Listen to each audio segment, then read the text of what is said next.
So we are here for the Dow Innovation Teacher Fellowship funding webinar, and with us today we have Bob Thomson, who is a teacher at Thunder Bay Junior High School. Bob Thomson is a veteran environmental stewardship teacher from Alpena Public Schools and serves on the Northeastern Michigan Great Lakes Stewardship Initiative leadership team. Through a watershed science and stewardship model, Bob engages his students in a wide diversity of projects ranging from competitive engineering teams to rearing native fish in his classroom. Bob leverages these projects to connect his students with scientists and their local communities, and through inquiry-driven processes, he challenges students to translate their projects into local science and stewardship projects that result in a deeper, richer learning experiences for the youth involved. Bob has been successful in sustaining stewardship projects for over 15 years. We're so excited that you're here with us, Bob. Thank you for inviting me. Yeah, of course. Tell us about the Thunder Bay River Watershed Project. All right, very good. Do you want to go to the next slide where the... Yep. Yeah.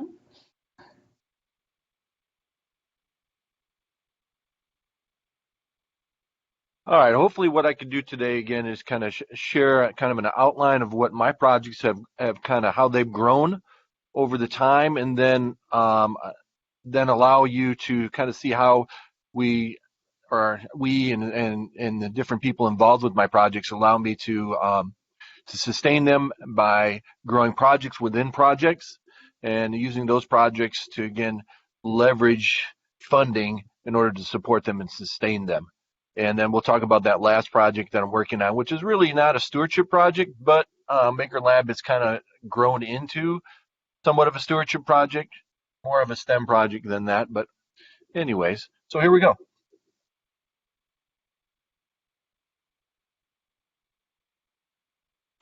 All right, so Thunder Bay River Watershed Project started just simply as I had a river behind the school. I was teaching 5th grade, and the river was behind my classroom and or behind the building, and we just wanted to be able to use that resource in a way, so contacted several different people about things we could do, and we just kind of started a project that was just making observations and collecting data, and that's really all the Thunder Bay River Watershed Project was. And then from there, the kids got interested in data, and then what we happened to do is we started growing the project from there, and just did some small grants, and then started asking other teachers in the district if we paid for their busing, would they go to different spots and collect data for us as well? And that's really how the Thunder Bay River Watershed Project got started. We'll go to the next slide, Emily. So the Thunder Bay River Watershed Project grew, and we grew to a point where we had nearly 25 teachers and in 4 counties. And from that project grew a bunch of little micro projects, and those micro projects eventually then kind of grew into themselves. We started with the Thunder Bay River Watershed Project. It ran for about 2 years, and then we had to do a presentation with NOAA, and we happened to ask them if they wanted to make T-shirts, and so we ended up having them. They made us a logo, the one you see on top there, and then from there it just kind of grew. Once a project gets started, we developed a logo for it, and then that first logo project we had was Rusty Raiders, and that project was involved with collecting and finding rusty crayfish. That project's still running right now. We've got probably 6 teachers involved with it, and they're basically just going out there collecting data on rusty crayfish, measuring and collecting that data. And last year we finished up, all that data was going to an MSU grad student. So not sure where we're going to go with the project at this moment. It's kind of at rest, but we're still collecting data. Shipyard Discovery was a project that I started with my high school engineering team as a way to connect a stewardship initiative and allow me to also, that's at cross-referencing projects again, use the Thunder Bay River Watershed Project and then use the Shipwreck Discovery Project as a way to gain student numbers, to gain grade levels, so that way I could use those numbers to leverage more funding. And then River Raiders was born out of it's our newest project. It's been running for about 3 years now, and it's investigating microplastics, and it's kind of moved into more plastic fibers than anything else. Okay, next please. Thank you. So overall, I know River Raiders, you can see basically what we do is we go out and kids were just collecting data, and we started collecting for MSU, and then it just kind of turned into its own project all on its own. So next slide, please. Then shipwreck discovery it was a way to kind of connect that after school engineering program with a stewardship project. And by connecting the robots and then connecting it to environmental research, it really provided a broader base for funding. Because not only could we go for STEM, but we could also go for environmental grants as well. And it really it was I guess kind of a bonanza the way that we were able to do a lot of funding. We got a lot of national funding with this. This is really where I started getting a little more confident with going after grants that were national grants versus just things that were local and state-wise. And it's still running, and high schoolers are still involved. Next. Then our last project, which involved there's a lot of different projects that were going over a period of time, the 3 years, and then what we did was just kind of decided to scoop them all together and put them all under one project, and that's our River Raiders project. It's probably the one project that has the most, I guess, the advocacy part of it. It's really starting to grow a little bit more in that we're working with a high school classroom that's place-based, and they're using our data to help do some advocacy projects with it.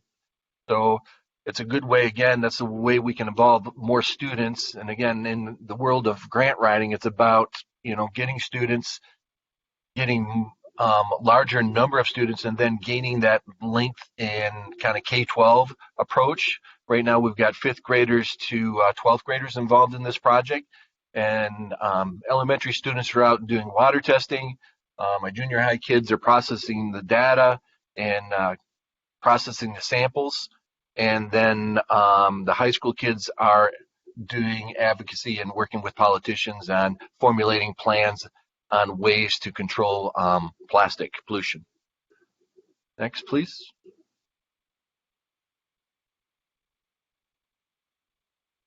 So the next is kind of an overview of where all our projects are at. Those are the 3 major ones. Actually, there are 6 projects that we have running total right now that are logoed. Those are the 3 that seem to have gotten the most funding lately. So our story kind of started out with the Maker Lab with a makerspace. During our work with stewardship stuff and the Thunder Bay National Marine Sanctuary and NOAA in our after school program, NOAA was gracious enough to say, hey, you know what, we've got this building, it's kind of not being used. What do you think about using it as a makerspace? And this was right around 2014. And we said, sure, why not? So they kind of started with some stuff and putting some things there and making the space available. And then what I did was then use that partnership with NOAA and the Thunder Bay National Marine Sanctuary to allow for me to leverage more funding in order to fill that space with equipment and parts. And along with NOAA used their side of the funding as well to pull in parts. So it was a great partnership in that the 2 of us collaborated into a community makerspace and allowed us to to grow that space so that it not only functions for a classroom during the day or for students to visit during the classroom, but also functions for after school programming. And then NOAA uses it throughout the summer for camps as well. Next, please. Now, while we were visiting the makerspace, and again, in Alpena Public, it's an average of about $60 for an in-school field trip. So through all of our projects and things of that nature, we try to always leverage some kind of transportation fund because, again, we'll mention it later, but that has got to be the hardest thing to fund is finding people that are willing to pay for busing because it is a consumable, and most people and most agencies do not want to fund consumables. But the one way we work that in there is through stewardship projects and those stewardship projects and then leveraging the makerspace so that we can say we're going to the makerspace, we're working with scientists there. NOAA volunteers helped us. We could then kind of gave us a spot where we could we could bring other people in, volunteers, to help us, and that worked really well. The only one thing that didn't work so well, it was working really well for me, but it wasn't working well for other students at schools and different places because they could not come up with the $60 to continually pay to get there. So that was an issue. So my students kind of brainstormed and they came up with these maker boxes. And these maker boxes were a way that we could extend the makerspace back to our own building. And students would take them home, build, and we'd bring them back. And then what we could do with them is we wanted to place them. Go ahead, go to the next slide, Emily. I'm getting ahead of me on my slides. So we wanted a way to be able to expand that out to the other students in the school and let other teachers use them if they wanted to, because my kids were taking them home at night, and then other classrooms could have used them during the day. So what we did was we went to Donors Choose, and again, Donors Choose is a great place for quick funding. You just gotta, I know for our district, they're requiring us to, we have to submit to the district, get approval prior to posting. And that's just simply because it's a crowdfunding type process. And we've also used adoptaclassroom.org, and then we focused in on Community Foundation as another great way to, not only does Community Foundation not only help with grants, but they're a great source. If you go in there and chat with them and tell them what you're looking for and what you're doing, they tend to allow you to find other granting possibilities as too. They kind of work with you and saying, hey, we've heard about this. And so once you've developed that close community kind of connection with the Community Foundation, it's been a great source for me as far as finding extra resources outside the area. But the key to Donors Choose is that $400. If you want to fund it and you want to make sure it gets funded, make sure you keep your materials under that $400 mark, and you're almost guaranteed to get it. I've done almost, I've done over 40. I'm not quite to 50 yet. Donors Choose. And I think of all of those, I've only had one that wasn't funded, and that was because it was earlier in my career using Donors Choose, and I was after funding for busing, and it's like a $2,500. I was like on a roll with Donors Choose, and I thought, oh, I had it going, and I went and stuck up something like that, and it took a nosedive. But that's what happens. Sometimes you got to learn them the hard way. Next slide, please. So that initial success of that project with students making projects and using Donors Choose, lots of really good things were coming out of that. And so what we did then was decide, well, how much more do we want to invest in this? How much more do we want to put into this? And so the thought came up, well, where do we get the funding? Where does that start coming from? And so that was a good opportunity for students to come on board. So I had students start doing some persuasive writing stuff. We started talking about how these maker boxes could be used. They wrote a lot of it was just a great source for writing. And because students loved what they were doing, they wanted to be able to share what they were doing. And then on top of that, all of that good writing worked towards helping me get funding because students were involved in that part of it. And anytime you get students in on that funding level, it always is a positive. Next slide, please.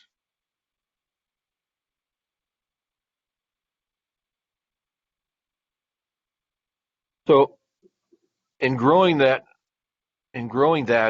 project, and just about every one of my projects, the three things that I try to key in the most is, first of all, especially if you're in the elementary level, I didn't work so much with secondary teachers other than helping them get things started, but this is my first year as a secondary teacher. But it's always been about curriculum. So I always start with curriculum, always try to figure out where I'm at, as far as what standards I can hit, and how the project will meet those standards. Then that next step is always looking towards who are my community partners, who can I tap into that will provide some support with the project. So with the makerspace or with the maker boxes, what we did was it really was kind of an offshoot of what we were doing stewardship wise. And so that's why I kind of chose to show it, because I didn't really have a strong connection with anybody. other than with my engineering teams, and that I did have a few community partners on that side working with my high schoolers that were engineers, but they didn't really have a whole lot of resources as far as funding went. So the problem came up, well, how do we go back to what I know what to do, and that is stewardship projects. And so it's kind of flipping that into a stewardship goal as far as what can we do with maker boxes that would fit into the stewardship realm. And again, always keeping that main goal is always looking for money for field trips, because I need to get students out water testing, because this Thunder Bay River Watershed Project as our base doesn't work without students collecting data. And so how do you make all those pieces connect together? So we decided to shift the project a little bit more towards economics. And this simply because one of the facets of what we do in stewardship with the Thunder Bay River is that the focus is on always about, fishing as an economic pull to our community. And so as we went forward, we wanted to think about how that stewardship project and how Makerspace would align a little bit in order to make those connections. So next slide, please.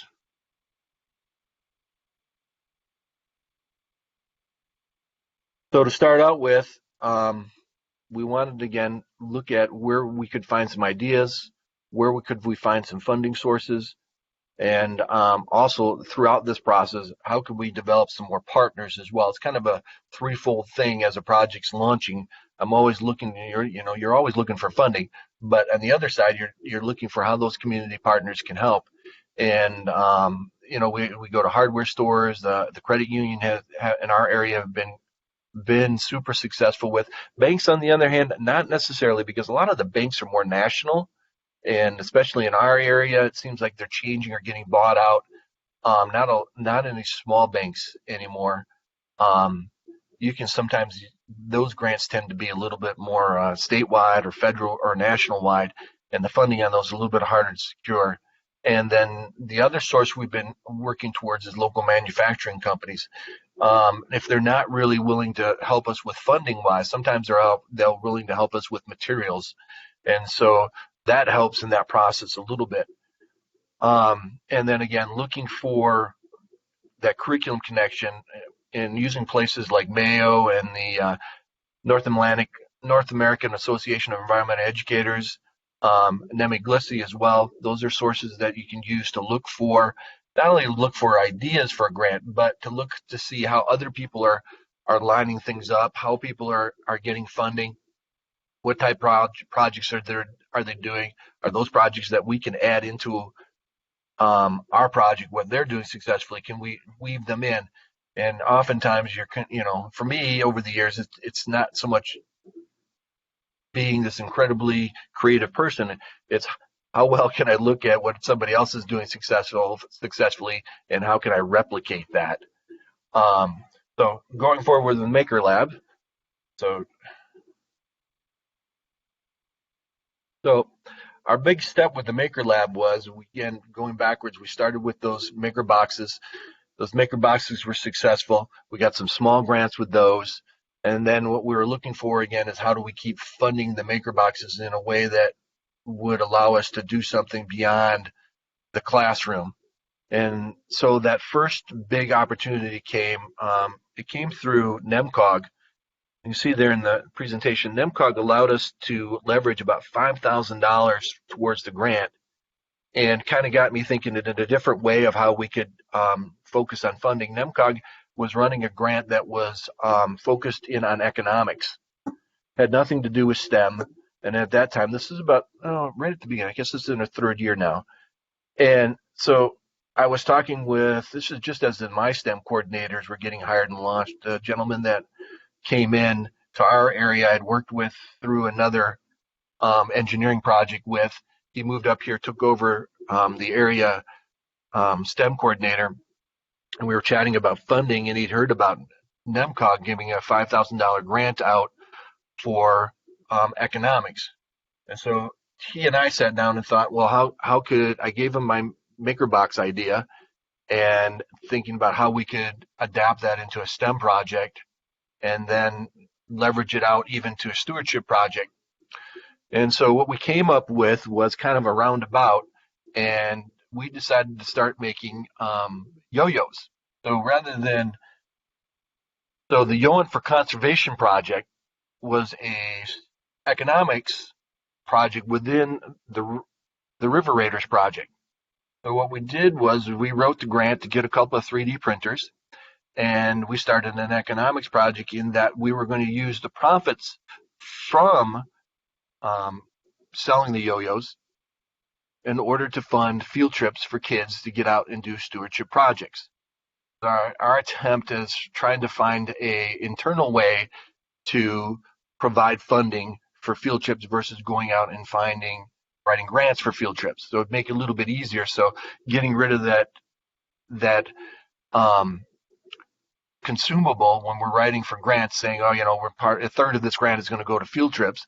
And a lot of that turns off a lot of funding agencies. So we've leveraged it back the other way around and said, hey, you know what we'll do is we'll buy all of the hardware that we need or the infrastructure in order to produce yo-yos. And then what we did was a little bit offshoot. I'd gone to the credit union, Alpena Alcona Area Credit Union, and I'd been working with them for a while. And but they've never really given us anything substantial, maybe $50 or something like that. And as it was great, but wasn't that much. So I went to them, kind of shot this idea to them, told them if I can get NEMCOG is going to pay for a lot of the big equipment that we would use in order to develop this economics project, would they be willing to fund the consumable part of that? And so I kind of laid the plan out. So the consumables would have been the filament and a lot of the other stuff that we needed in order to use to produce them. And so they went ahead and put $1,000 towards the project. So we ended up with $6,000 to launch that. Now, if you look at the end, down there a little bit, you see we made about $900. So we invested $6,000 and only made $900 as far as profits.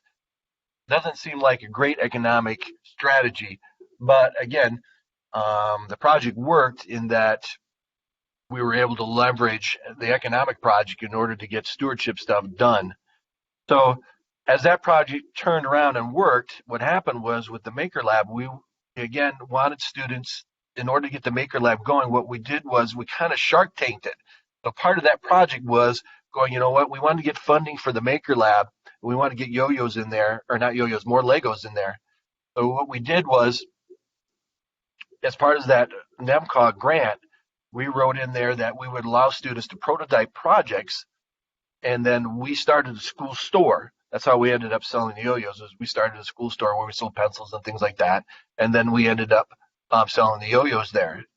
Well, how we sold it is that students could then, while they're in the Maker Lab, and we had a couple 3D printers in there that were bought through the district. They weren't being used, so we were able to kind of leverage how we were using the Maker Lab to get those printers going.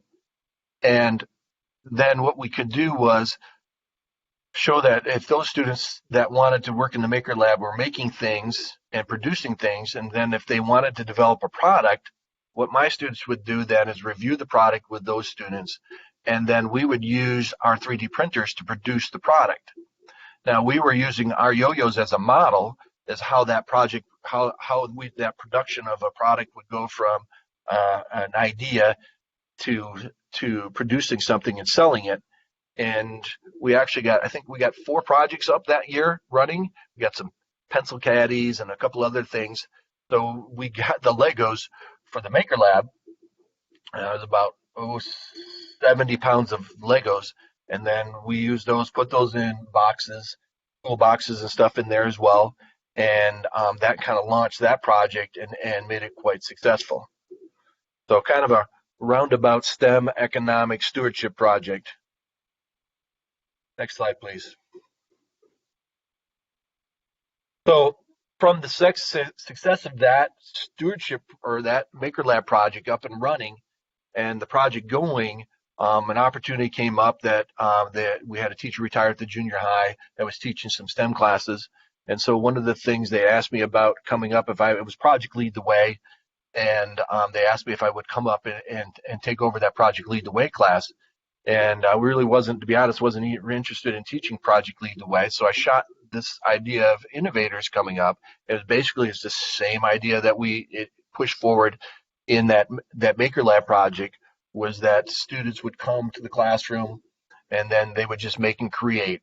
So I put them through a little bit of a boot camp and for 2 weeks, and then I kind of let them go to decide and choose how they want to make their own projects, and then that underlying goal of the class is for students to produce something that would sell. We're just starting that school store again here at the junior high and following that same path where students, if they wish to design and create a project, and then we can move that product into a school store process in order which we can either, one, same as we did at the elementary, I either bought the product, I bought the idea straight off the student, or we did a consignment where they got part of the profits as well from the project. Um, and same approach that we're doing here, except now the whole Innovators program not only runs the Thunder Bay River Watershed Project, um, it also runs all of the Maker Labs that are running at the elementary level. Next slide, please. So, and again, that stewardship idea with innovators is now that we've got students that are dedicated to just processing data in my innovators class. So they come up and I introduce those projects that are currently going on, research projects and other things that are going on. And so it kind of develops that whole process. And now I've got the Maker Labs running, I got innovators running, and then we've got the Thunder Bay River Watershed Project. And at any one time, we can kind of go back and forth, leveraging all three of them in order to support each other as far as grant writing. So now it allows me to write K-12, because now Innovators is kicking up to the high school here over the next 2 years. We're just starting baby steps to get something going at the high school. But in that process, I can now say we got somewhat of a K-12 program going. And this has allowed me to reach out to a little bit larger base as far as grant-wise on the national platform as far as grants go. Next slide, please. So last thoughts, couple of things when you're grant writing is always, one of the things that vendors are doing now is vendors are very attuned now to the whole grant writing process. And one of the best sites that I've seen for supporting grants is MakerBot. And you wouldn't think that a 3D printer company, but these guys have got it figured out. And so when you go to MakerBot and you go in their resources or grant writing resource area, they have got a ton of grants that are written. And not only do they they give you the suggestions for all of those different types of grants. They tell you when the due dates are, when they're being posted as well. And then they also give you a grant writing guideline in order to leverage. And they've already included all of the different curriculum points as far as the next gen stuff is supposed to, how that aligns up. And it's all free, it's all available, and they encourage you to use their stuff. Next source, one of the earlier companies that were doing this was Vernier. Vernier is more on the research side and developing research equipment that students can use mostly at the secondary level. But we were able to use some of those at the elementary level, very successful. And they also as well have a great grant writing tutorial as well. And then the last one that I've kind of logged into, since we've been doing a lot with the Makerspace and Legos, Lego is starting to get on board with the whole grant writing process and providing information on how Legos cross over into that engineering process that the next gen is requiring. So always when you're looking at a vendor like those guys, always kind of take a look at what their grant writing guides are. A lot of companies are coming on board with all of that, and it makes the process, makes it easier. I mean, it makes the competitive part of this harder, but it does make it a little bit easier as far as finding resources. Last slide.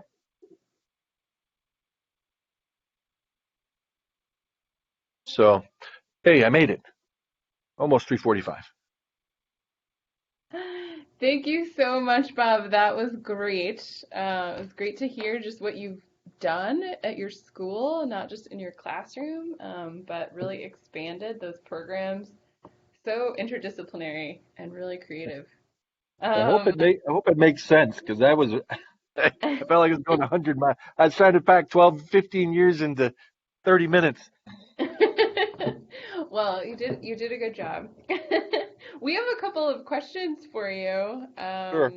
I mean, one, I am curious just with the number of people that you interact with just within your school, like collaborating with your teachers, with other teachers, and then also externally. How do you manage your time to do all of that? Do you have any Well, in secrets? the initial part, when I first started the Thunder Bay River Watershed Project, and first got it launched and started going, a lot of the people that I was working with, including when I asked Noah to come on board, they kind of looked at me and like, yeah, we're not going to do this. Um, no one can manage this. Um, but we managed to kind of grow together.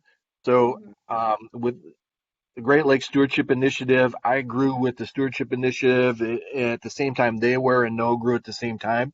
And so we kind of learned along together. And again, the first thing I learned, I couldn't do it. I can't do it on my own. And so I ended up that first few years, I partnered with educational facility called Sprinkler Lake. It was through our AMA ESD at the time, and it was Tracy DiAgostino. So she helped support a lot of the training and getting that stuff. It's not that's not in the presentation, but it was through that AMA ESD and connecting with them and their science coordinator. I pitched the idea to them, and they were like, "Yeah, we'd like to get on board."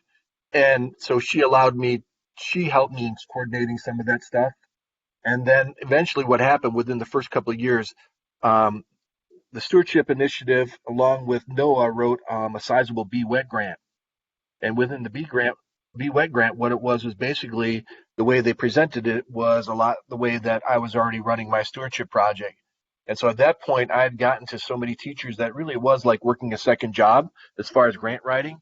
But at that time, there was very few people doing large or doing stewardship projects like we were doing, Mhm. and so I was through Toyota and a bunch of other places. I was getting ridiculous amounts of funding. I mean, I was almost $25,000 a year in funding and grants. And Wow. and to be honest, in that time period, I was terrible at grant writing. I was just lucky enough that I had people around me that knew how to write and that could share stuff, and they were helping me fix things. Mhm. Once Be Wet got up and running, really at that point, what happened was all my teachers shifted to GLSI, and they Mhm. became part of the Be Wet project. And at that moment, I shifted back to my stewardship project, Mhm. and my stewardship project just kind of existed, but was all part of.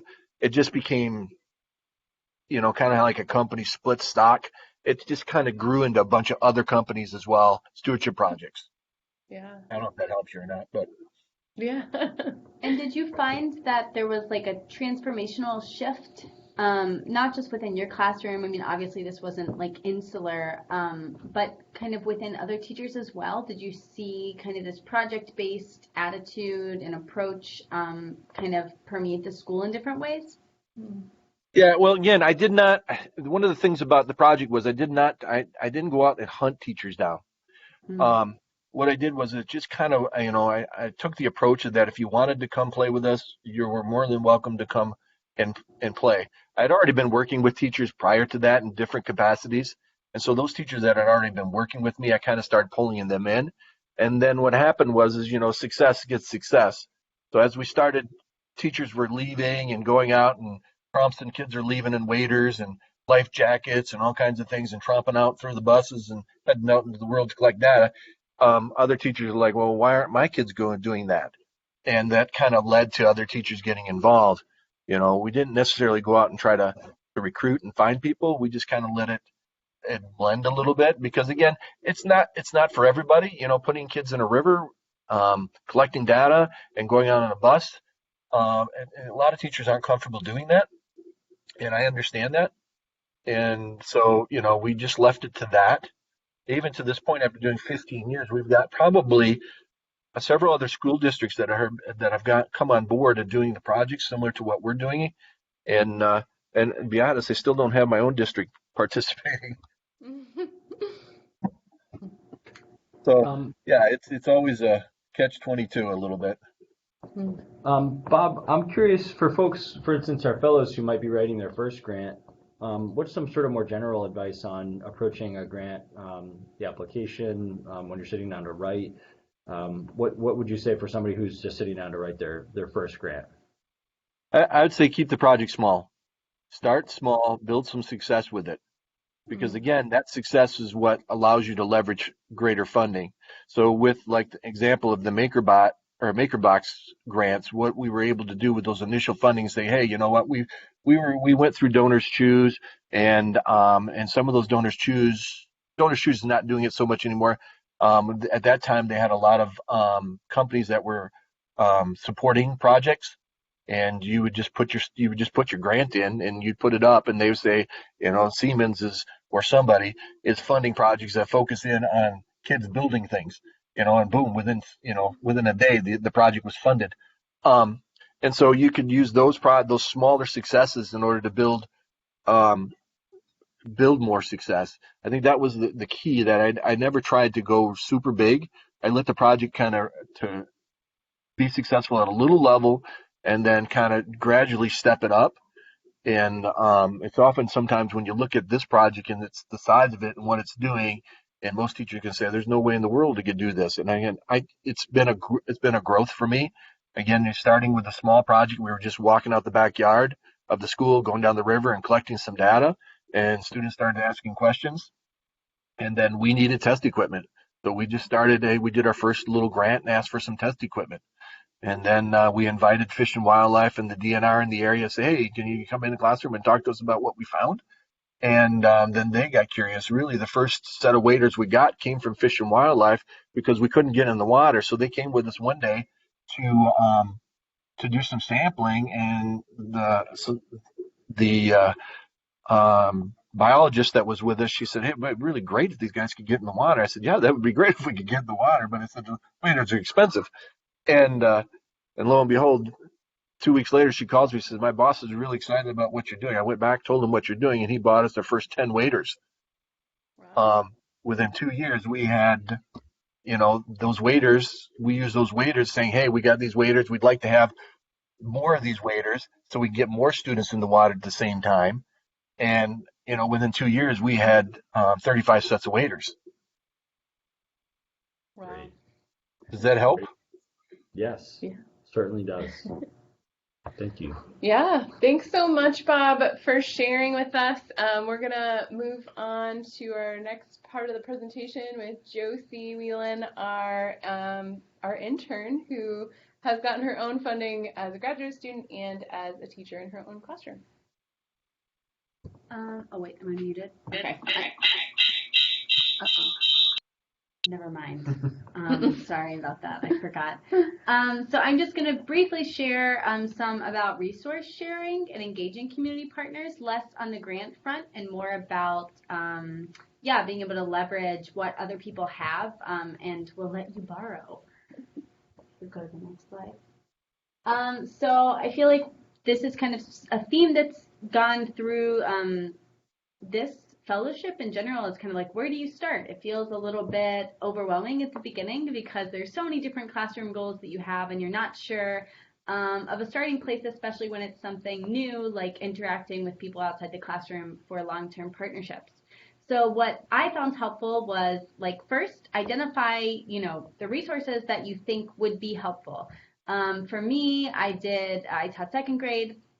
I knew that I needed, incubators. So then I'm looking for someone who has incubators. Or I knew that I wanted hands-on, animal specimens. So then I ended up getting Detroit Audubon. So think about maybe specific tangible resources you need, because that can give you kind of help you direct your compass in a way. And have specific units and learning goals in mind, because this can help you in your outreach as far as what you're telling those partners you need and how you're going to relate it back to what you're teaching.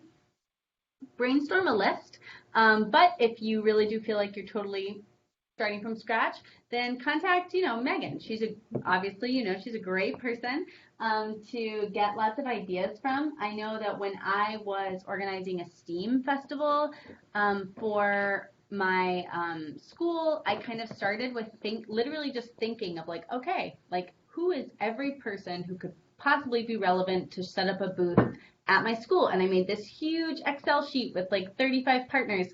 And then I began step 3, like emailing them. So I kind of set up a template, which I'll show in a couple slides.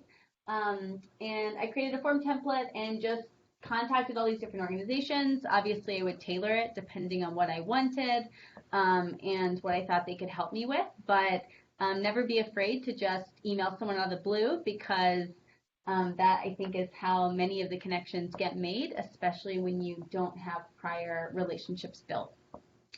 You can move to the next one.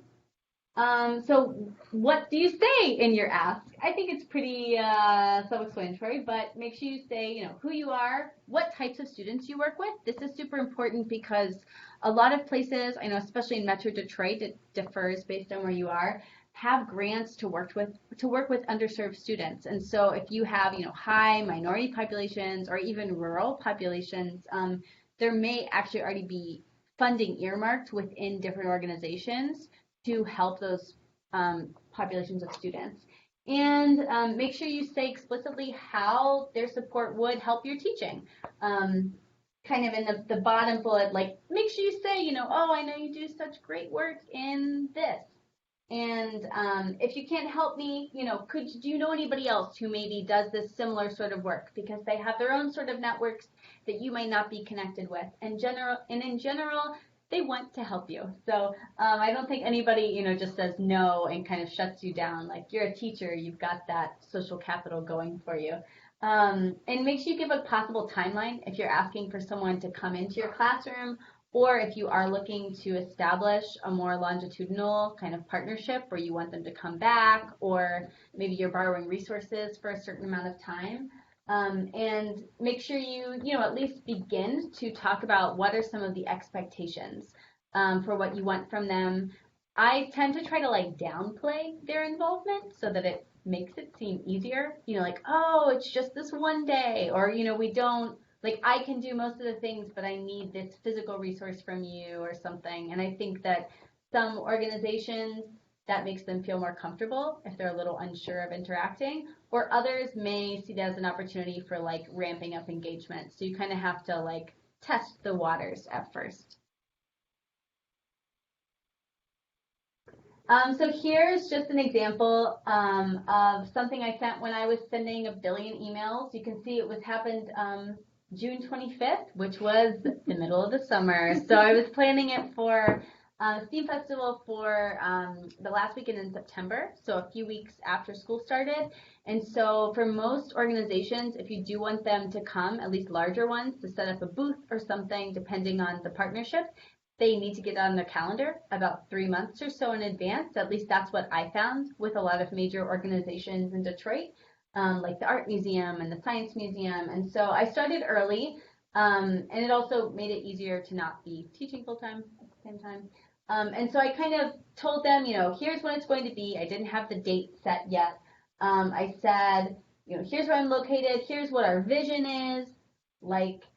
We're hoping that, the effects will continue long after the festival, and then kind of gave my ask of are you interested in having a booth, of having a STEAM activity, and we'll have volunteers, and, let me know. And so that was kind of my initial email. And if people didn't get back to me, I would usually mark that on my giant Excel spreadsheet, but I would, get back to them sometimes because things fall through the cracks. So don't think that if they didn't email you back, that's an immediate no. Don't send them an email, 2 days later, but follow up, because in general, I think people would just say oh, I'm so sorry, nobody got back to me, and then they would help.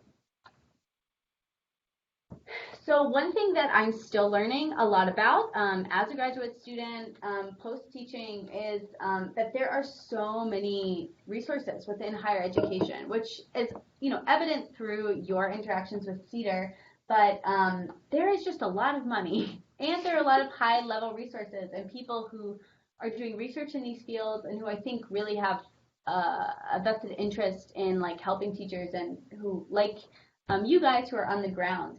And so utilizing any university contacts that you already have is great. You can obviously contact the DITF team about people we may know. There's the partnership with Delta College If you need help with those, like let us know. We would love to help you contact, certain professors within biology, within ecology, or departments who you think may have resources that you could use. When you are talking to people, these professors, ask about, hey, could I have a graduate student come in, or are there partnerships that you are looking to be a part of? Personally, as a graduate student, I helped on a project which was teaching microbiology in some local classrooms, and they had gotten a huge National Science Foundation grant, and they'd earmarked like tens of thousands of dollars for education, and we used, thousand? No, probably not even 1,000, honestly. We used very little of the money. They had planned on doing field trips and all these other things, but it just didn't pan out. But I do think that if they'd had a teacher in the classroom who was really linked with them, totally could have used all that money for buying physical resources for the classroom or doing field trips. And I think there was just a bit of a disconnect where it kind of has higher ed in some ways inserting itself for a very brief time into classrooms, which is sometimes, fine. But in this case, I think the money was really underutilized, and teachers could use it much better than the academics did. So that's something particularly around NSF grants that I think is a huge window of opportunity if you can connect with people and have them build in your classroom to their broader impact section. Which would, really be super awesome. And tell them, how you will benefit from the partnership and how the college would as well. So I know that, these are mostly elementary, but this is definitely applicable to the higher grades too. Like, what do these partnerships look like in the classroom? As a second grade teacher, I taught all the different subjects. I would say that I tried to do a lot of STEM. But we just did everything. So in the top left corner, you see someone holding clay. And so we had a 4-week pottery class because I contacted the pottery studio, and like I mentioned earlier, they actually already had grants to work in neighborhoods they hadn't worked in before. And all my students were it's like 99% Hispanic. So they did a free 4-week pottery class, which was awesome. And I tried to tie it into our learning about dirt and, landforms. And then on the beside that picture, you can see a girl holding like a petri dish. And that's actually directly related to the project I just talked about, which was a National Science Foundation funded project. And so we brought in all these petri dishes and talked about how compost and bacteria grows with another graduate student. In the bottom, you see, they're holding a computer. She's an author. She Skyped with us.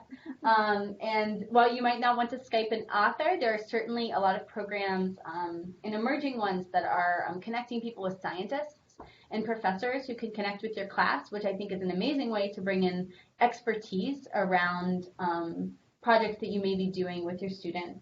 And then beside that, they did a little play in conjunction with the Michigan Opera Theater, who came and did a free performance.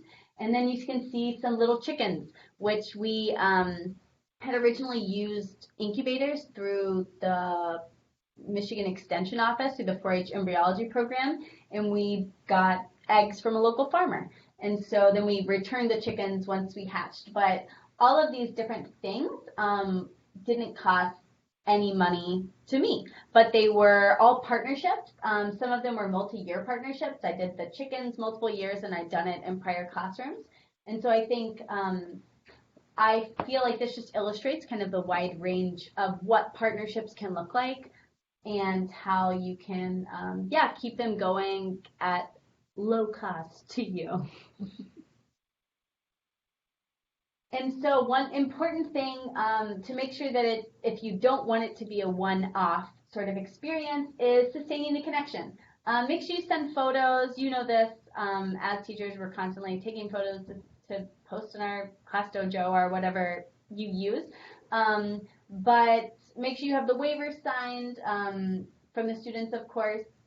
Write thank you notes or emails. I would often have students write thank you cards to send. People, I think in high school or middle school, this is still totally appropriate. They definitely need to practice letter writing or practice for emails, I guess. But I found that organizations really liked this, and the people at the pottery studio actually cried because they said they were so sweet. But my students also really were so engaged in these outward partnerships. They loved being able to write the people, and they were sad they didn't write them back. But they really loved it, and I think it just gave them more connections to their city and the outside world. And tell them about your students' reactions to the collaboration. I think that when you don't have like hard data, like that kind of serves as like qualitative data. Oh, here's what they said about the things that we did. And you can even take some photos of student work if that's appropriate, to show them how you incorporated it into the classroom afterward and how it improved your outcomes. I know that was really fast, but that was my experience, at least in Metro Detroit, kind of, and I did all those things in my classroom last year. So it was a whirlwind of applying for grants, but then also just reaching out to a lot of different people to try to make the classroom as interactive as possible. Thanks, Josie. Thanks, Josie. Yeah. Any questions for Josie?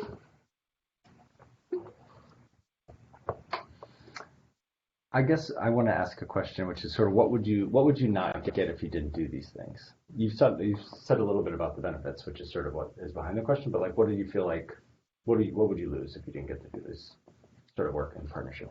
So I guess for me, I do feel like I had a great group of students last year, but I had over half my class was over a year behind in reading level, and I think that these authentic, like place-based experiences and hands-on experiences really upped the level of authenticity in what they were learning. And so I found it, there could be many factors. I can't say it's causal, but I had really good growth rates in reading and things last year. And I really think that that's strongly related to all of these experiences that they had, because they would talk about it all the time.